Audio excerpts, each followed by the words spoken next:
এখানে দেখো বেগুন পোড়া করছি, দুটো বেগুন পোড়া করেছি, এই একটা আর একটা আগেই করা হয়ে গেছে।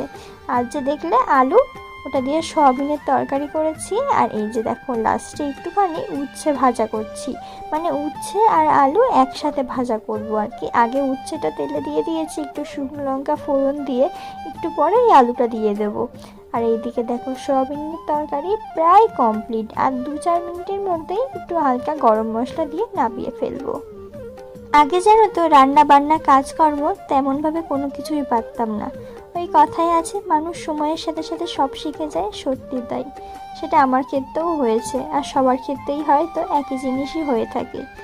যেহেতু শ্যাম্পু করেছি আর আমার প্রচুর ঠান্ডা লেগেছে, তো আগেই আমি চুলটা শুকিয়ে নিচ্ছি, কারণ এই ভিজে চুল শুকাতে শুকাতে সন্ধে গড়িয়ে যাবে, তাও আমার চুল শুকাবে না, কারণ যেহেতু অনেকটাই বড় চুল তোমরা জানো। তো আমি আগে থাক